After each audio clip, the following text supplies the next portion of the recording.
Hello and welcome to another commission edition of Diecast Restos. I'm Jason, and my buyer Kyle had no idea he'd be getting a Ferrari Testarossa in the post. Kyle challenged me to do a custom on any 80s car, and since I'd recently done the Countach, to me the next most iconic 80s car is the Testarossa. This Matchbox example has been bashed around and left to bake in the sun, what with its faded paint and cloudy yellow window. The red should look more like this, on a mint MB172 made from 1986 to 1994. Here is a real Testarossa from the era. During almost its entire mainline run, the Testarossa remained red with a large Ferrari badge covering the hood. It lasted 8 years in this guise and continued for a further 2 in the crazy colours indicative of the Tyco ownership period. As with many castings of its time, it also featured in the world-class collections. Matchbox also added a Testarossa to the Super Kings range in 1988. The real Testarossa originally came out in 1984. It replaced the Berlinetta Boxer 512i. The name, meaning redhead in Italian, is an homage to the 1957 250 Testarossa. The flat 12 engine in the Testarossa was the most powerful engine to have been mounted to a sports car at the time.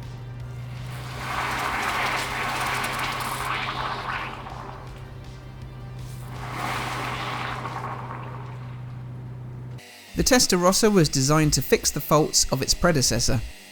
These included the cabin temperature increasing due to the plumbing running through from the front-mounted radiator to the mid-mounted engine, and a lack of luggage space. The radiators on the Testarossa were dually placed either side of the engine instead of a single radiator in the front. Air escaped from the engine via vents in the engine lid and through the rear. The Testarossa was wider and had a larger wheelbase than the BB512i, allowing for luggage space in the front hood and behind the seats. The bodywork was designed by Pininfarina, who had originally tried to minimise the now iconic side air intakes, but they eventually became a style statement instead.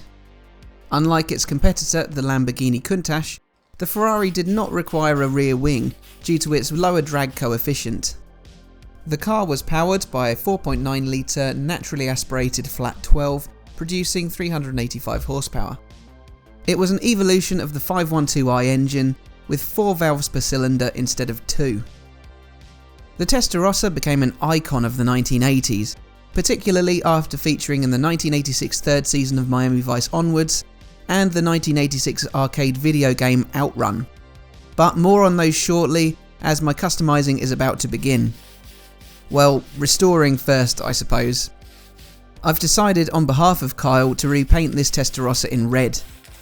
I could have opted for white like Sonny Crockett's car, but having done the Countach in white not that long ago, it could only have otherwise been in red.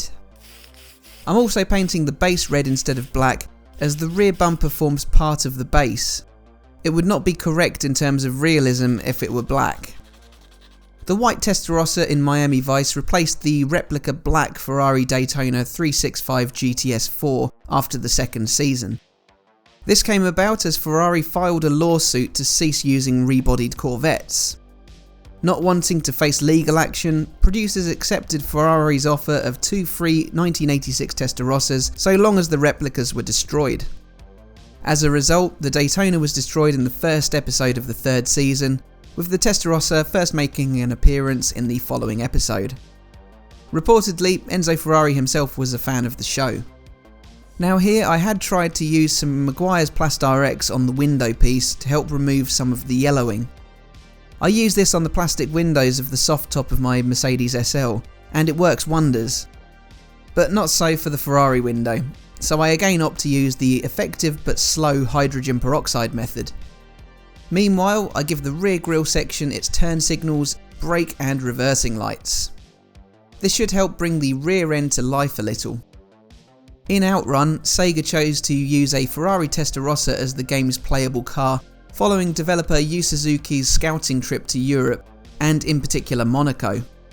Designers then photographed the car from multiple angles to model it, and also recorded the engine sound.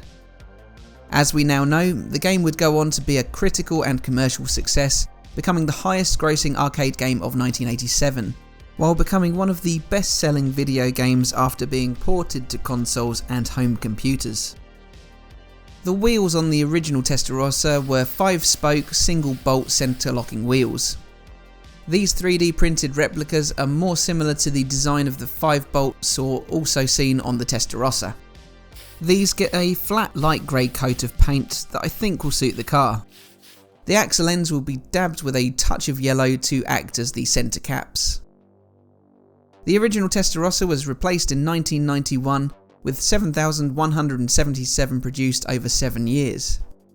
The 512TR had a reworked engine that pushed out 422 horsepower. The interior received an update, while Pininfarina restyled it with new spoilers, a new engine cover, and a facelift similar to that of the 348. 2,261 512TRs were built until 1994, when it was upgraded again to the F512M. 501 of these were built, which had the pop-up headlamps replaced by fixed units, 4 round rear lamps, and an uprated power unit. For the first time, I'm adding tailpipes to one of my customs. I've got this 0.8mm aluminium tubing to replicate the quad exhausts, as I thought the back end might look a bit anonymous without this addition. Once they're all glued on, I think it'll look effective. I don't go overboard with Citadel gloss and alloy on this occasion, just some light touches around the cast detailing. I do go a bit mad with it around the intakes though, to really give them some depth. I think this makes possibly the biggest difference to the casting, aside from the improvement in the paint shade. The 512M version of the Testarossa was the last of the flat 12 Ferraris. It had no direct successor after its 1996 discontinuation.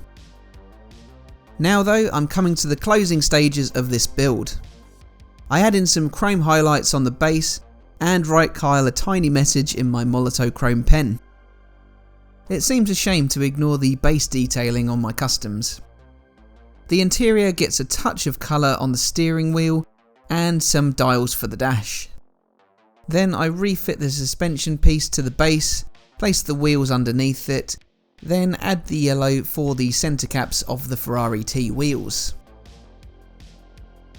So here are all the parts that make up the Matchbox Testarossa. I've first replaced the Citadel washed engine bay vents. The 2 plastic posts simply slot into a couple of holes in the casting. Then the much improved and far less cloudy and yellow window piece is inserted. The interior follows, and then I lastly fit the base.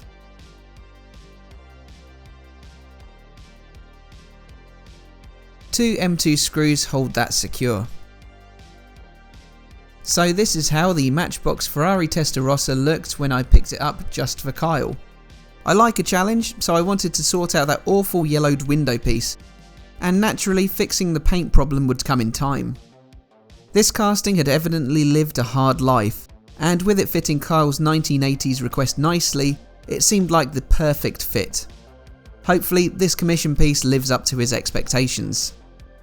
And so here is how it now looks. What a difference that TS8 makes. And what a difference not having a huge Ferrari emblem on the hood makes. I'm absolutely delighted with the outcome, and I'm honestly a bit jealous that Kyle gets to keep this. The wheels and Citadel transform the sides, while the grille detailing and addition of the quad tailpipes equally transforms the back. The rivet post underneath is a bit irritating, but aside from that, this is the perfect specimen to work on. And I'm chuffed with the turnaround on that window piece too. Much better. Anyway, shoot me an email if you'd like a custom piece commissioned, either for yourself or for somebody else. My email is in the description. Please subscribe if you haven't yet, as it helps out the channel massively in terms of visibility. Do leave a like and pop your thoughts in the comments below. Enjoy some Miami Vice inspired music to play us out, but all that leaves me to say is thanks for watching, and I'll see you again for the next one. Bye for now.